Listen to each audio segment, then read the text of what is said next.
वैदिक युग का घालमेल। लेखक राजीव पटेल, सहलेखक संजय कुमार सिंह। लेखक की कलम से।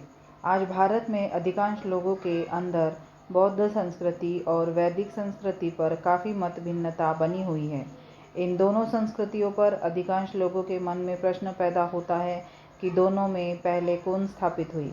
आज इस मत भिन्नता के दो कारण स्पष्ट रूप से दिखते हैं। पहला, आज के प्राय लेखकों द्वारा उत्खनन से प्राप्त साक्ष्यों का निर्विकार अवलोकन की कमी, और दूसरा, बौद्ध धर्म एवं वैदिक धर्म में जो धर्म धातु है उस धर्म की सही विवेचना और समुचित शाब्दिक अर्थों का अभाव।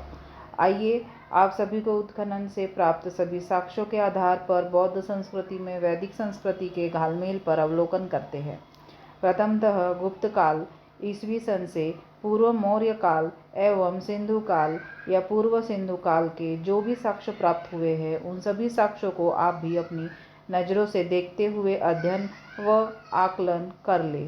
दूसरा, बौद्ध धर्म और वैदिक धर्म में समान शब्द धर्म के शाब्दिक अर्थ को जब तक नहीं जानेंगे तब तक दोनों में अंतर को स्पष्ट नहीं समझ पाएंगे। आइए उस धर्म के शाब्दिक अर्थ को भी जानें। धर्म पाली भाषा में धम्म का अर्थ प्रकृति के सामान्य गुण स्वभाव से होता था, अर्थात कुदरत के कानून को धम्म के नाम से जाना जाता था। इसका अन्य अर्थ निसर्ग का नियम अथवा सृष्टि का विधान था। इस बात की पुष्टि 9वीं शताब्दी से पूर्व मिले अनगिनत लिखित अभिलेखों ब्राह्मी लिपि में से होती है। उन सभी अभिलेखों पर धम्म की लिखित व्याख्या इस प्रकार की गई है: धारेति ति धम्मो, यानी धारण करे सो धर्म है। धारण क्या करे? अत्तनो संभावम अत्तनो लक्षणम धारेति ति धम्मो, अथवा जो अपने स्वभाव को धारण करता है, जो अपने लक्षण को धारण करता है, उसे ही धर्म कहते हैं। लेकिन बाद के समय में कुछ तथाकथित धूर्तों ने अपने छद्म स्वार्थ की पूर्ति करने हेतु उस कुदरती गुण धर्म स्वभाव की जगह पर अपने अहम और स्वार्थ द्वारा उत्पादित व स्थापित संप्रदाय शैव पंथ, वैष्णव पंथ, शाक्त पंथ, रामानंदी पंथ, कबीर पंथ, तुलसी पंथ, आर्य पंथ, गायत्री पंथ आदि को उस कुदरती धर्म का पर्यायवाची बनाते हुए उसकी जगह पर एक खास संप्रदाय विशेष का रूप देने का काम करने लगे।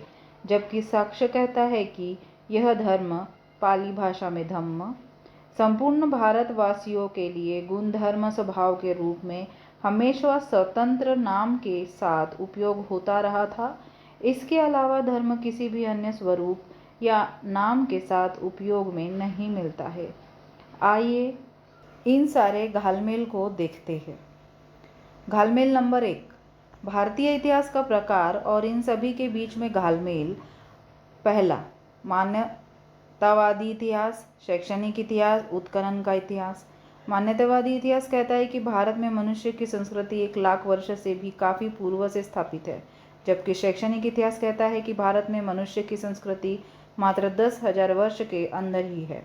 शैक्षणिक इतिहास कहता है कि भारत में वैदिक संस्कृति का उद्भव आज से 3,500 वर्ष पूर्व में होते हुए आज तक सतत और निरंतर समाज में विराजित चली आ रही है।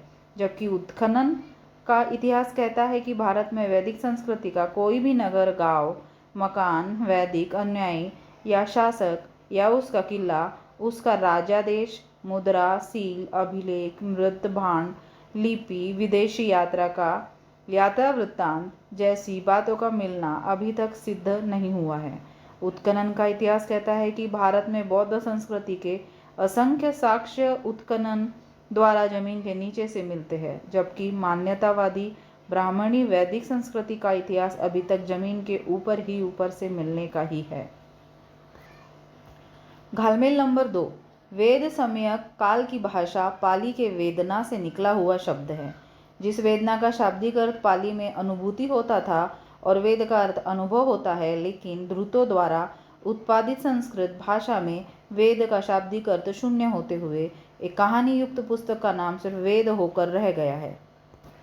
घालमेल नंबर 3, जिस प्रकार से जीव जंतु पेड़ पौधों के जीवन प्रमाण हेतु 4 प्राकृतिक महाभूत मिट्टी, पानी, हवा, ऊष्मा की आवश्यकता होती है, उसी प्रकार से ब्राह्मणी वेद वैदिक संस्कृति के जीवन प्रमाण हेतु भी 4 वैदिक महाभूत, वैदिक मंत्र, संस्कृत के छंद द्वारा निर्मित, वैदिक ग्रंथ, वेद, उपनिषद, पुराण, गीता, रामायण, महाभारत, वैदिक यंत्र, वैदिक देवी देवता की मूर्ति के साथ साथ उन सभी का मंदिर, वैदिक तंत्र, वैदिक कर्मकांड से युक्त जीवन संस्कार के प्रचलन का प्रमाण की आवश्यकता होती है। अब प्रश्न उठता है कि यह 4 वैदिक महाभूत का साक्ष्य कब से दिखता है। घालमेल नंबर 4। वैदिक लेखक लिखते हैं कि मौर्य काल के समय चाणक्य था, जिसने कौटिल्य का अर्थशास्त्र लिखा था।